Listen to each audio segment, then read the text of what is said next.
거룩하고 새로운 상상이라는 시리즈 말씀 계속 전해오고 있는데요. 오늘 14번째 말씀입니다. 지금 이곳에 임하는 하나님의 나라라는 제목으로 말씀을 좀 전해드리겠습니다. 지금 계속해서 요한복음을 가지고 한 장 한 장 말씀을 또 묵상해 왔는데요. 오늘은 잠깐 누가복음으로 이사를 갔다 오겠습니다. 곧 이제 또 사순절이 오기도 하고, 그래서 그 시즌에 맞춰서 또 누가복음을 끝까지 좀 가도록 하고요. 그 사이에 이제 한두 주는 이렇게 다른 복음서로 와서 예수님의 상상 이야기를 좀 나누려고 합니다. 그리고 오늘 말씀은 나사로라는 이름이 또 연결되기도 하고, 근데 오늘 이 나사로는 요한복음에서 다시 죽었다가 살아난 나사로가 다른 인물이고, 아마 이 비유에 들어가는 진짜 있었던 사건이라기보다 예수님의 비유에 속하는 말씀입니다. 자, 유진 피터슨 목사님께서 이제 또 돌아가시고 난 다음에 남은 글들을 모아서 낸 책인데요. 잘 산다는 것. 이 책에서 이런 말씀을 하셨어요. 인간이 된다는 것은 어려운 일이다. 이 세상의 모든 피조물 중에서 가장 힘든 과업을 받았다. 이제 동물은 태어나면 본능대로 살아가는데 우리 인간은 자라면서 이렇게 온전한 사람으로 성장해 가는 것은 참 쉽지 않은 일이다. 그런 말씀을 하세요. 동의가 되죠? 우리는 계절이 바뀌면서 자동으로 성숙해지지 않는다. 스스로를 보시면 그렇다. 그런 생각이 드시죠? 본능을 따라간다고 자연적으로 대단한 만족이 이렇게 되지 않는다. 우리는 해본 적이 없는 일을 한다. 우리 인생 요새 그런 표현이 좀 2회차라고 그러나요? 그렇지 않잖아요. 모두 다 한 번 사는 인생이라 우리는 인생의 초심자로서 살면서 사는 법을 배워야 되는데, 또 그리스도인들은 또 더 예수님을 닮아가는 모습으로 사는 법을 잘 배워야 되겠죠. 자, 그런데 이 잘 산다는 표현, 이게 우리 한국적인 표현은 돈 많고 유복하다, 이걸 잘 산다, 이렇게 이제 쉽게 표현하잖아요. 근데 오늘 말씀을 통해서 정말 잘 산다는 게 뭔가, 예수님이 던지신 질문들을 한번 돌아보면서 다시 한번 지혜를 얻는 시간이 되었으면 좋겠습니다. 오늘 본문에 보면 예수님께서 이제 나사로와 부자 이야기를 하십니다. 이 주제 가지고 많은 이제 중세의 또 그림들이 나타나 있는데요. 그림에서 보시는 것처럼 이 부자는 굉장히 화려한 삶을 살았습니다. 그렇죠? 근데 거기에 문 앞에, 오늘 이제 식탁 옆에 이렇게 있는데, 이 부자의 집 대문 앞에 온몸에 이제 부스럼이 있고 걷지 못하는 장애인 나사로라는 사람이 늘 아침마다 그 집에 와서 있다가 저녁이 해가 지면 돌아가고 했는데, 본인은 직접 오지 못했고 아마 친구들이나 마을 사람들이 이 부자 집 앞에 아침마다 내려놓고 저녁마다 데려갔다고 좀 생각이 되어져요. 자, 이런 이제 배경인데, 이 배경에 많은 질문을 예수님이 던지십니다. 첫 번째 우리가 생각해 볼 것은, 돈이 많고 건강하다고 하나님의 축복을 받은 걸까 하는 질문을 예수님이 던지세요. 예수님께서 비유로 말씀하시는데, 어떤 부자가 있었다. 이 사람은 언제나 가장 비싼 옷을 입고 매일 호화스럽게 살았다, 이렇게 표현을 합니다. 자, 근데 이제 이 당시의 사람들이 갖고 있는 생각이 이렇게 건강하고 돈이 많으면 하나님의 축복을 받았다, 이렇게 생각했고, 이건 지금도 마찬가지죠. 자, 그런데 자세히 한번 보시기를 바랍니다. 중동의 눈으로 본 예수, 이분은 아주 중동에 오래 사셨던 분이라 그 사람들의 시각을 우리에게 잘 설명을 해주시는 분인데, 이 책에 이런 이야기를 합니다. 이 부자가 입은 자색 옷이라는 것이 굉장히 비싸가지고 진짜 부자, 찐 부자들만 입을 수 있는 명품이었어요. 이 사람은 자기가 돈이 있음을 모든 이에게 확실하게 알리고 싶었다. 그는 날마다 금도금 캐딜락, 이게 이제 미국에 가면 이제 막 캐딜락을 아주 뭐 부자들이 이렇게 타죠. 그것을 몰고 달리고픈 충동을 이기지 못했다. 요컨대 그는 최신 유행의 환장한 사람으로서 모든 이에게 자신이 부자임을 알리고픈 욕구가 내면에 가득했다. 아울러 그는 가는 베옷을 입었다. 이는 그리스어로 이제 부소스라 그러는데, 이것은 최고급 속옷을 만드는 아주 가는 실로 된 질 좋은 이집트 면직물을 가리켰다. 그러니까 이 사람은 아주 비싼 자색 옷도 입고 있지만 속옷까지 비싼 좋은 옷을 입고 있어서 누군가 자신에게 관심을 보일 경우에는 속옷도 품질 좋은 것이다 라는 걸 보여주길 원하는 그런 사람이었어요. 자, 이 당시에 이제 생각들이 이제 성경에 여기저기 나타나는데 보시면 욥기에 보시면 이제 욥이 큰 고난을 당하잖아요. 그러니까 이 친구들이 와서 욥에게 이런 말을 합니다. 생각해보게 죄 없이 망한 자가 있던가? 정직한 사람이 갑자기 죽던가? 자녀들이 죽었잖아요. 그러니까 이런 말을 막 던집니다. 내가 본 바로는 악의 밭을 갈고 죄를 심는 자들은 뿌린 대로 가둔다. 이 당시에 갖고 있던 생각이고요. 지금도 많은 사람이 공유하는 생각들입니다. 또 8장에 보면 하나님이 어찌 정의를 굽게 하시겠으며 전능하신 이가 어찌 공의를 굽게 하시겠는가? 내 자녀들이 주께 죄를 지었으므로 주께서 그들을 그 죄에 버려 두셨나니 내가 만일 하나님을 찾으며 전능하신 이에게 간구하고 또 청결하고 정직하면 반드시 너를 돌보시고 내 의로운 초소를 평안하게 하실 거야. 보세요, 뭐 청결하고 정직하고 지금 이제 나사로는 막 지금 굉장히 부스럼이 많고 그렇잖아요. 이런 이제 사고를 갖고 있었고 시편에도 보시면 내가 어려서부터 늙기까지 이제껏 살아오면서 여호와께서 의로운 사람을 내버려 두시는 것과 그들의 자녀들이 구걸하는 것을 보지 못했습니다. 그러니까 이 나사로가 지금 구걸하잖아요. 그럼 당연히 생각에 이 사람은 죄가 있거나 뭔가 문제가 많은 사람이다. 성실하지 못한 사람이다. 이렇게 사고를 하고 있었다는 것으로 우리 성경에 여기저기 있는 흐름들을 보면서 우리가 유추를 할 수 있고요. 자, 근데 이 부자는 자색 옷과 좋은 속옷을 입었을 뿐만 아니라 날마다 호화롭게 잔치를 벌였어요. 그러니까 안식일도 지키지 않았을 가망성이 큽니다. 종들에게는 단 하루도 쉬는 날을 주지 않았어요. 그러니까 십계명을 공공히 어기는 거죠. 그에게는 멋대로 살아가는 삶의 방식이 하나님의 율법보다 더 중요했다. 그는 자기 종들에게 불의를 저지르면서도 이런 불의를 대수롭게 여기지 않았어요. 자기는 화려하게 있으면서 종들은 늘 자기의 잔치를 또 섬겨야 하는 어려움에 겪는데도 그런 아주 호화로운 삶을 살았던 것이죠.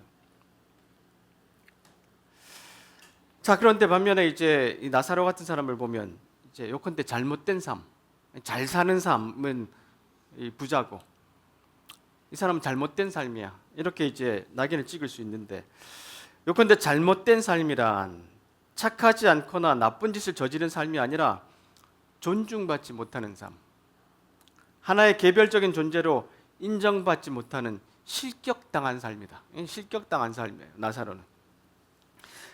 그런 의미에서 본다면 아무리 착하고 성실하게 살아도 가난하고 교육받지 못하고 장애나 질병이 심하고 다수가 혐오하는 성적 지향과 정체성을 가진 사람은 잘못된 삶이 되기 쉽다. 저 사람은 나사로는 잘못된 삶을 살아. 결국 우리에게는 각자가 가진 생생한 고유성과 숨겨진 아름다움을 전개할 무대와 관객이 필요하다. 이 나사로를 그렇게 봐줄 그런 사람이 필요하죠. 나는 이러한 무대가 설계되어 진지한 관심을 가진 관객을 만날 수 있다면 우리 모두가 훨씬 깊은 존중을 받으며 매력적인 관계로 진입할 자격이 있는 사람들을 보이고자 한다. 나사로는 실격받은 사람이 아니에요. 그 이야기를 잠깐만 더 하겠는데, 자, 그 전에 우리는 가난을 어떻게 외면했는가라는 책에 보면, 자, 이 홈리스 같은 사람들, 이 사람들을 볼 때 이 자본주의 사회에서는요, 이 사회에서 올바르게 적응 잘하는 사람이 되는 것이 인간으로서 반드시 갖춰야 될 규범인데, 열심히 일해서 스스로 삶을 꾸려가는 사람만이 사람 접대를 받을 수 있는 거예요. 저 구걸하는 나사로는 사람 접대 받을 필요가 없어.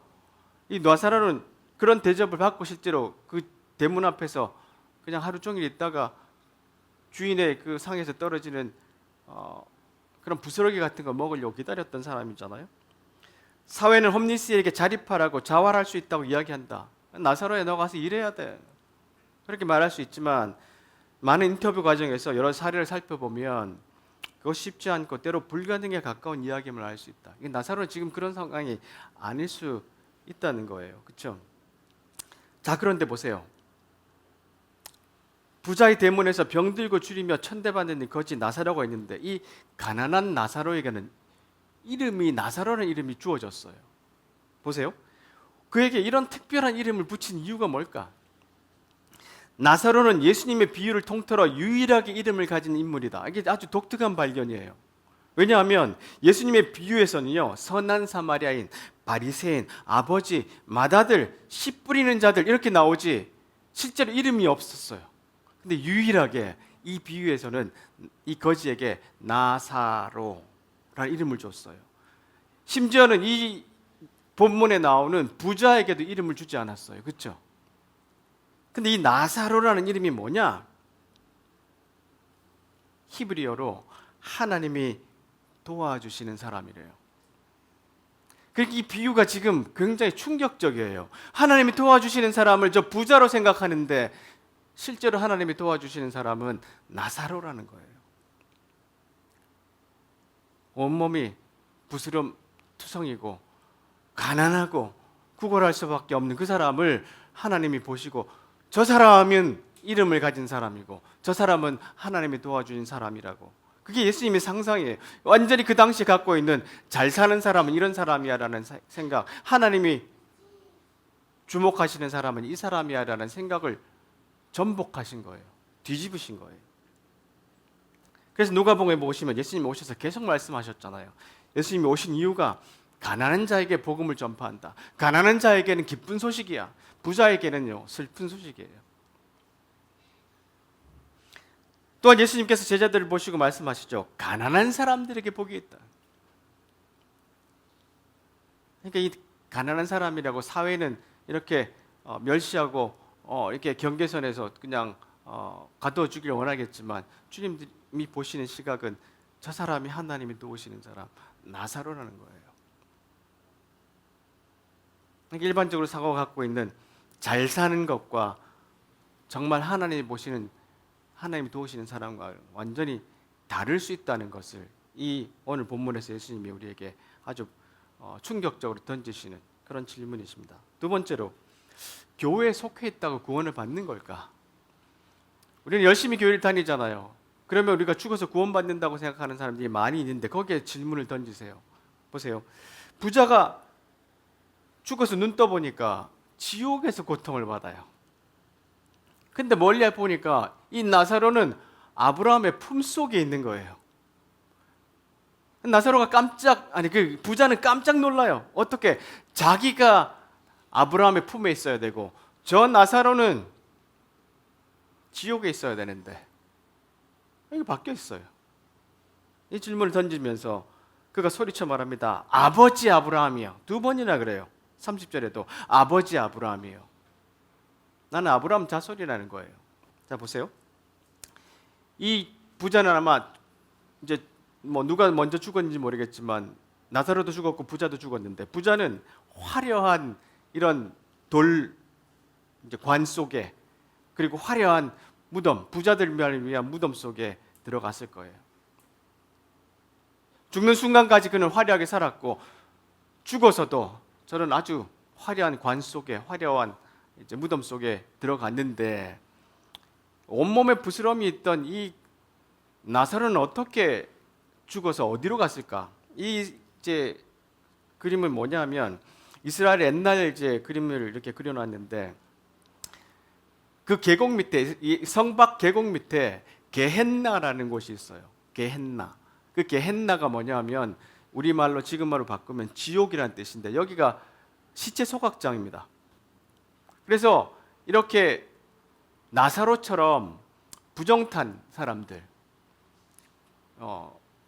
거지들, 그리고 무용고자들, 이런 사람이 죽으면 저기 버렸어요. 그리고 저 게헨나가 어떤 곳이냐면 역대상 역대에 보면 자녀를 이제 이방 신에게 바치던 아주 이제 부정한 곳이에요. 그게 게헨나. 그래서 이스라엘 사람들은 저 동네를 지옥이라 불렀어요. 게헨나가 번역하면 지옥이에요. 그러니까 나사로는 분명히 저기 가서 던져졌을 거란 말이죠. 그래서 불에 타다가 그 당시의 그림을, 그 상황들을 써놓은 그 기록들을 보면, 역사책에 보면 개들이 그 죽은 시체에 뼈다귀를 물고 돌아다닐 일들이 굉장히 많았대요. 그러니까 저기 가서 개들이 가서 이제 시체들을 이제 물고 다니는 거죠. 분명히 이 나사로는 저기로 갔을 거라고요. 그러니까 일반적으로 보면 부자는 아주 멋있는 장례를 이제 받았을 거고, 아주 멋있는 관에, 돌관에, 멋있는 무덤 속에 저렇게 들어갔을 거예요. 근데 나사로는 이렇게 변변치 못한 장례, 아주 인간으로서 존엄받지 못하는 장례를 치렀겠지만 결국 그 영혼이 어디에 있냐면 나사로는 아브라함 품에 있고 이 부자는 지옥에서 고통받는 거예요. 내가 아무리 아브라함의 자손이라고 외쳤고 아무리 아브라함의 혈통이라고 이야기를 하더라도 예수님이 말씀하세요. 그거 아무런 소용없어. 근데 이 당시에 믿음이 뭐였나 하면요, 나는 아브라함의 자손이라는 것이 너무나 확고했기 때문에 나는 이 예루살렘에 와 있으면 나는 죽어서 천국 간다, 이런 믿음을 다 갖고 있었어요. 유대인의 스케치라는 책에 보면 수세기 동안 방랑과 변화를 겪으면서 막 포로로 잡혀가고 그랬잖아요. 백성들의 마음속에는 이 예루살렘 그리고 이 유대 땅에 대한 뜨거운 사랑이 식지 않았는데, 탈무드에 보면 이스라엘 땅에 묻힌 사람은 누구든지 제단 아래 묻힌 것 같다. 가장 오래된 히브리 주석에 보면 야곱과 요셉이 남긴 유언이나 성스러운 땅에 묻히기를 원했던 선조들의 간절한 소망대로 그 땅에 묻힌 사람들은 생명인 땅에서 여호와 앞에 가장 먼저 서게 된다. 내가 저 멋있는 관에 들어갔잖아요. 그럼 나는 어디에서 나타난다고 생각했을까요? 아브라함 품에 있을 거라고 확고하게 믿고 있었어요. 내가 무슨 짓을 하더라도. 그래서 여러분 이제 나중에 신약에도 보면 예수님이 부활하시고 난 다음에 이제 교회가 막 이제 생기면서 거기에 그 히브리 과부들과 헬라어 과부들이 와서 막 이제 서로 이제 그 음식 나누는 것 때문에 문제가 생긴 장면이 나와요. 왜 그런 장면이 생기냐면 이 유대인들이 죽을 때가 되면 이리로 다 이사를 오는 거예요. 외국에 살다가. 왜냐하면 난 여기서 죽으면 믿음대로 아브라함 품에서 태어나 다시 천국에 갈 거니까. 그래서 이제 죽기 전에 이쪽으로 이사를 와요. 여러분 인도의 바라나시에도 가보면 거기에 사람들이 죽기 전에 거기 이사 와서 죽는 사람이 꽤 많이 있습니다. 이런 상황이었는데 예수님이 질문을 던지세요. 너희들이 아브라함의 자손이라고 그렇지 않아. 나사로가 아브라함 품에 있고 부자는 지옥에서 고통받아. 그러면서 보세요. 예수님이 던지신 말씀들이 여러 번 있는데 속으로 아브라함이 우리 조상이라고 생각하지 마라. 내가 너에게 이르노니 하나님이 능히 이 돌들로 아브라함의 자손이 되게 할 것이다. 삭개오가 일어나서 말합니다. 주님 보십시오. 내 소유의 절반을 가난한 사람에게 주겠습니다.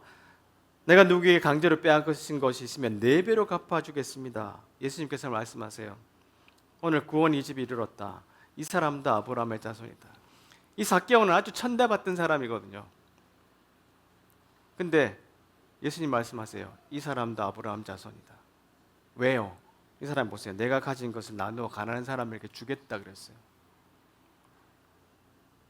그러니까 그동안 갖고 있던 생각들을 예수님이 아주 전폭적으로 흔들시고 계시는 거예요. 옛날 번역에 보면 주님 한다고 다 천국에 가는 게 아니라 이렇게 말씀이 돼 있죠. 정말 필요한 것은 말씀을 따르는 진지한 순종이다. 내 아버지의 뜻대로 행하는 것이 진짜 믿는 사람이다. 이렇게 말씀하셨죠. 최후 심판의 날에 많은 사람들이 거들먹거리며 내게 와서 말할 것이다.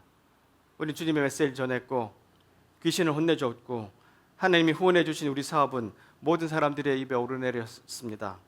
그때 내가 뭐라고 말할지 알겠느냐? 이미 때가 늦었다. 너희가 한 일이라고 나를 이용해 유력자가 된 것뿐이다. 너희에게는 나를 감동시키는 구석이 하나도 없다. 여기서 나가라. 자, 그래서 사람 장소 환대라는 책에서 이 나사로 같이 이름을 갖는 것에 대한 굉장히 중요한 이제 표현을 씁니다. 환대란 타자에게 자리를 내주는 거예요. 근데 이 부자에게는 환대가 전혀 없었어요. 그죠? 환대란 그 자리를 인정해 주는 거예요. 우리 대문 앞에서 늘 아침마다 있다가 저녁에 갔는데 이 사람 한 번도 집에 들이지 않았어요. 그가 편안하게 사람이다 라는 것을 연기할 수 있도록 도와주는 것. 그래야 다시 한번 그를 사람으로 만들어주는 것, 이게 환대다. 사람이 된다는 것은 사회 안에 자리를 갖는다는 것 외에 다른 것이 아니기 때문이다. 이 나사로도 사람이다. 그도 이 사회 안에 그냥 장애인이고 가난하고 구걸하는 사람으로서 이름 없는 사람으로 가는 것이 아니라 그 사람은 중요한 사람이다 라는 인식을 갖는 것이 참 필요하다는 것이에요. 그리고 사람이 되려면요, 최소한의 무대 장치와 소품이 필요하다. 이를테면 누군가를 초대할 수 있는 공간, 갈아입을 옷, 차 주전자와 차를 살 돈 같은 것, 아주 이런 기본적인 필요가 있다는 것이죠. 환대는 자원의 재분배를 포함한다. 환대란 타자에게 자리를 계속해서 내주는 것이 필요하다, 이런 표현을 씁니다.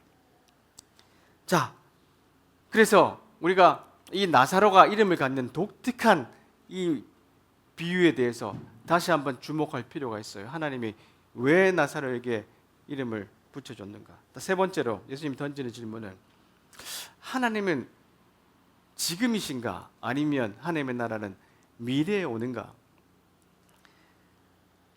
이 나사로가 지옥에서 막 고통을 받고 있다가 너무 힘드니까, 아브라함이여, 아버지 아브라함이여, 제게 자비를 좀 베풀어 주십시오.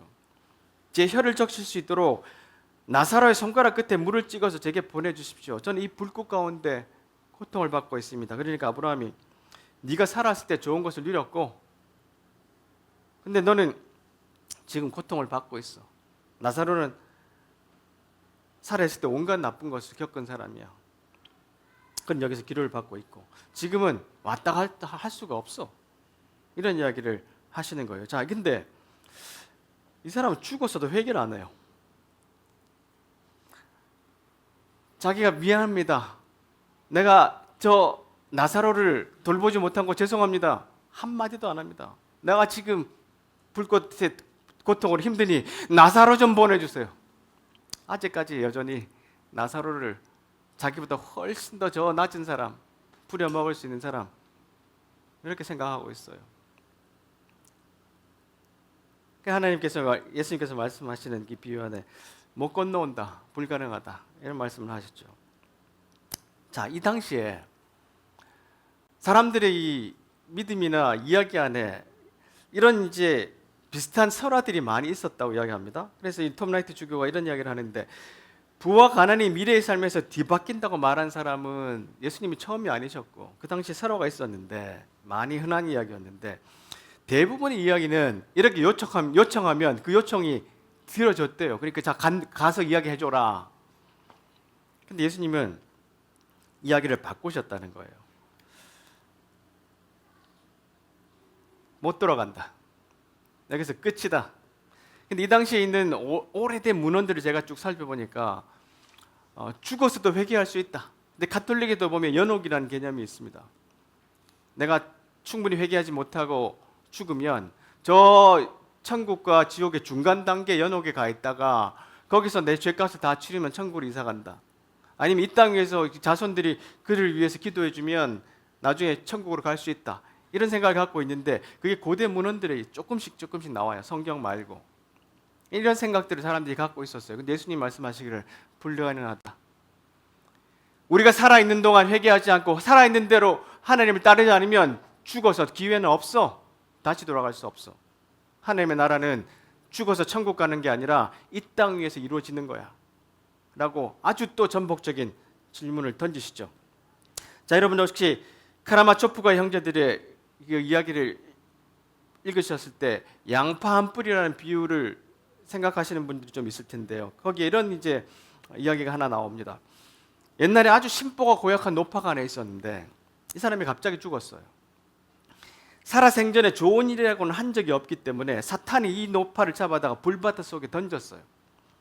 그런데 노파의 수호천사는 하나님께 말씀드릴 만한 선행이 없을까? 이 수호천사는 그래도 이 노파를 구하고 싶은 거예요. 뜨거운 불 속에서. 그래서 곰곰이 생각한 끝에 하나님께 말씀을 드렸는데, 저 노파는 밭에서 파 한 뿌리를 뽑아 거지에게 준 적이 있습니다. 평생 동안 파 한 뿌리 남한테 준 게 그게 좋은 일 다 한 거예요.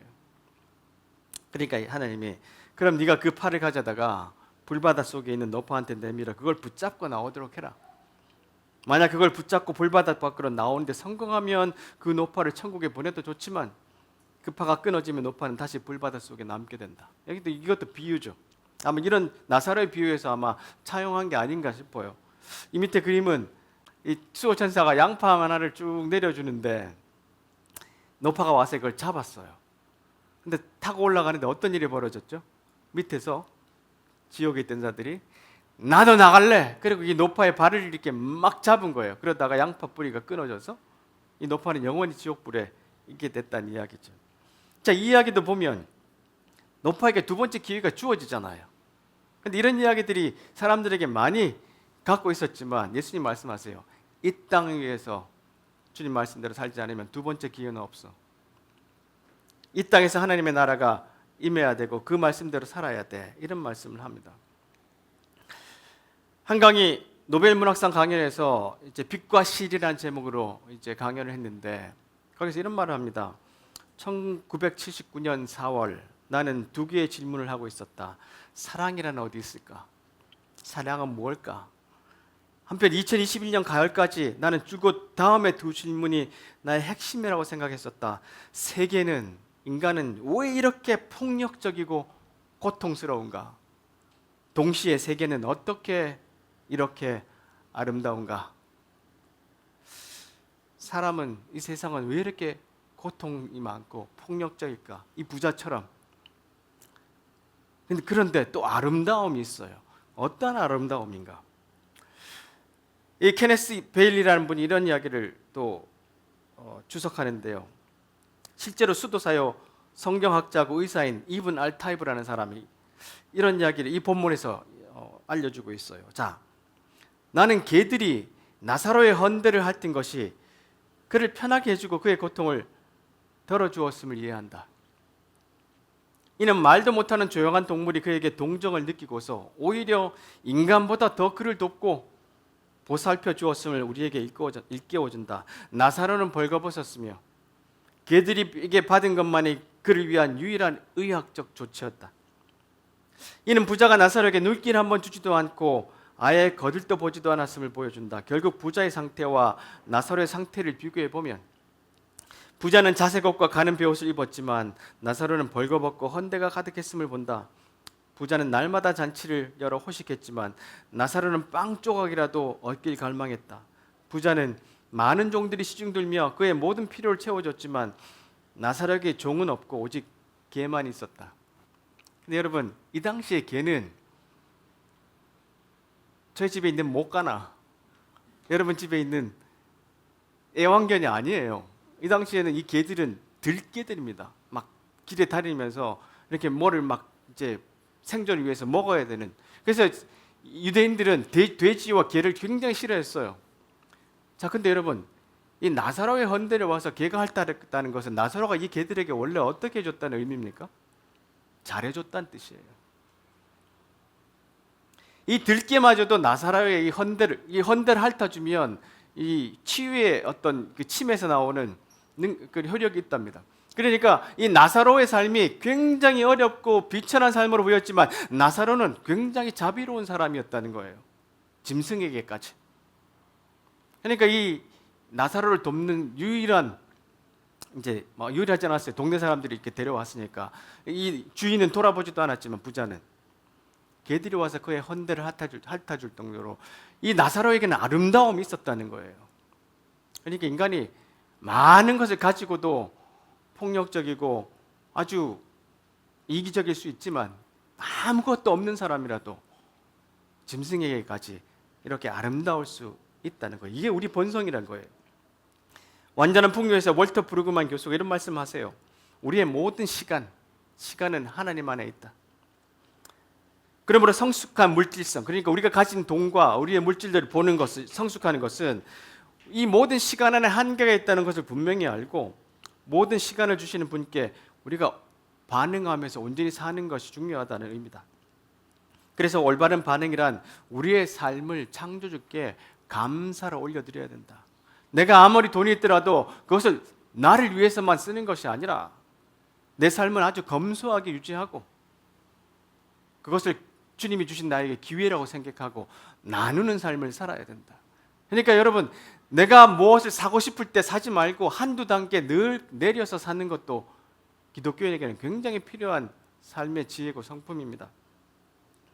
성숙한 물질성의 삶은 우리를 정의와 연민으로 초대한다. 연민의 마음, 컴패션, 동정의 마음이 우리 속에 있어야 돼요. 아침마다 자기 집 문 앞에 이 거지가 와 있는데 한 번도 연민에 동정하는 마음이 없었어요. 성숙한 물질성은 이웃을 외면하는 오늘의 세상 속에서 참으로 시급한 복음의 명령이다. 성숙한 물질성은 상품화된 사회의 약탈을 거부하는 저항이요 열정이다. 그것이 진정한 그리스도인들이 풍요 안에 사는 완전한 풍요의 방식이다. 그렇게 우리에게 가르치고 있습니다. 자, 네 번째로, 사람들이 기적을 본다고 삶이 달라지나? 이 부자가 막 이런 부탁을 해요. 저 나사로를 우리 집안에 좀 보내주십시오. 아직까지 나사로를 또 계속해서 쓰려고 그래요. 형제가 5명인데 우리 쟤들도 다 그렇게 살아요.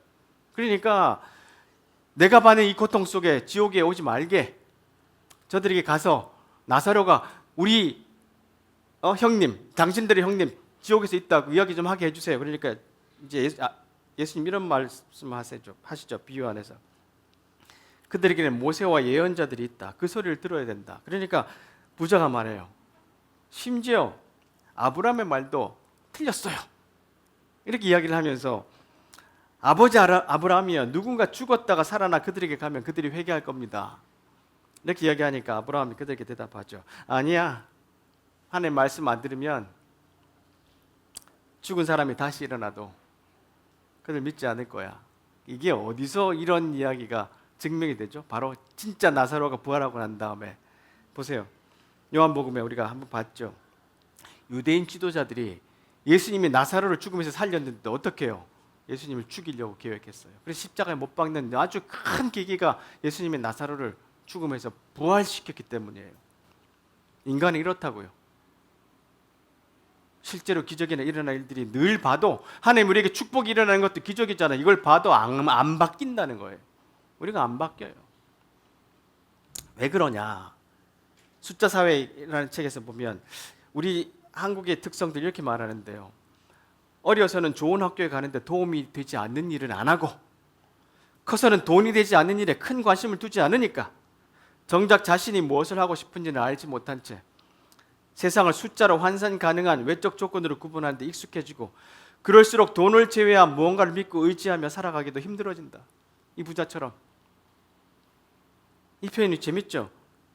가슴 아프기도 한데, 어려서는 좋은 학교에 가는 것, 거기에 도움이 안 되면 아무 일도 안 해요. 남 도와준다는 것, 섬긴다는 것, 봉사 아무것도 안 해요. 그리고 커서는 돈이 되지 않는 일에는 큰 관심이 없어요. 내 시간을 드린다거나 내 노력을 준다거나 내 돈을 나눈다거나, 이런 삶들을 살다 보니까 주위에 아무리 하나님이 많은 걸 부으셔도 사람의 성품이 안 바뀐다는 거예요. 또 하나는 타인의 신발을 신어보다는 책에서 사람들이 다른 사람이 어떤 상황인가, 지금 이 나사로가 어떨까 하는데 관심을 갖기 전에 자신의 신발을 조금이라도 새 것으로 보이도록 끊임없이 가꾸는 사람이 늘면, 자색 옷을 입고 좋은 속옷을 입는 것, 이것에 대해서 관심을 들면 자기 발밑만 보며 바깥에서 일어나는 일을 보지 못하는 사람이 늘어나는 세상이 된다. 타인의 신발을 신어보는 행위는 자기 이익의 사람에게 자신이 바깥에서 어떤 일이 일어나고 있는지를 알고자 하는 행위다. 이런 표현을 썼는데요. 정말로 우리가 저 사람 지금 어떨까 하는 동정의 마음, 연민의 마음, 이것이 우리에게 있어야 되는데 자기 발만 쳐다보고 자기 옷만 관심이 있게 되는 삶을 살게 되면 점점 더 부자와 같은 사람들의 관심으로, 그런 삶의 방식으로 살아가게 되죠. 세상이 지금 그렇게 되고 있지 않나요? 말씀을 좀 맺겠습니다. 잘 산다는 것, 어떤 것이 잘 사는 건가? 여기 유진 피터슨 목사님 이런 말씀하세요. 가령 야구 선수가 야구공을 타격하는 문제는 홈런을 하나 친다고 해서 해결되지 않습니다. 그것은 한 번의 홈런으로 해결되어 남은 시간 위대한 순간을 담은 비디오를 돌려보면서 보내면 되는 그런 문제가 아닙니다. 야구 선수가 평생 동안 홈런 하나 치고 난 다음에 맨날 집에서 그것만 돌려봐요. 근데 그게 아니라 다음 경기에 나가서 몸을 움직이고 또 경기를 치르고 하는 매일매일의 연습과 실천이 있어야 된다는 거죠. 자, 우리가 구원받았습니다. 여러분들 자신이 신앙 고백을 한 다음에 여러분 당신은 이제 구원받아서 오늘 죽어도 천국 갑니다. 그런 확신 하나 가지고 나중에 죽을 때까지 부자같이 산다고요? 그러면 안 된다는 거예요. 매일매일 삶 가운데 이런 연습들이 우리 속에 있어야 된다는 것이죠. 그래서 가난한 시대를 사는 부유한 그리스도인에서 로널드 사이드가 이런 말씀하셨어요. 당신과 나는 어느 편에 설 건가? 굶주린 자들의 편인가? 아니면 과식하는 자들의 편인가? 가난한 나사로의 편인가? 아니면 어리석은 부자의 편인가? 부유한 나라의 사람들은 대부분 적어도 명목상으로는 다 기독교 국가들이다. 수많은 사람들이 기아선상에 맴돌고 있는데 세계에서 소수에 불과한 풍요한 그리스도인이 계속해서 부를 축적하고 있다는 것은 얼마나 기이한 비극인가. 오늘 말씀에서 하나 주목하는 것은 거지 나사로 그런 이름을 갖고 있었고 자석을 입고 비난 옷을 입은 이 사람은 이름이 없었어요. 결국 죽어서 아브라함의 품에 안긴 것은 나사로였고 이 세상에서 자기는 구원받았다고 확신했던 사람은 지옥에 가 있었어요. 주님 오늘 우리에게 던지는 질문은, 새로운 상상은, 진짜 잘 산다는 게 뭔가? 그것이 무엇인가?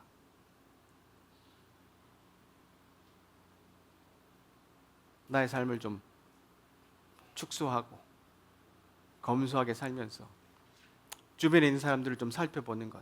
혹시 여러분들이 매일매일 출근하다가 늘 보는 사람이 있을 거예요.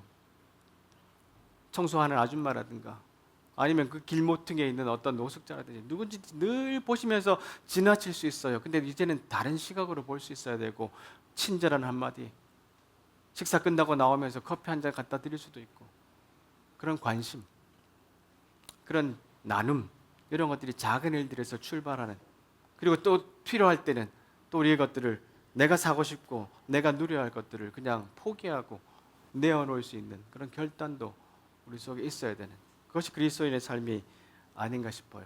죽어서 천국 가는 것이 우리의 목적이 아니라 이 땅을 하나님 나라로 만드는 것이 우리의 사명인 것, 소명인 것을 기억하며 살아가는 우리가 되었으면 좋겠습니다. 기도하겠습니다.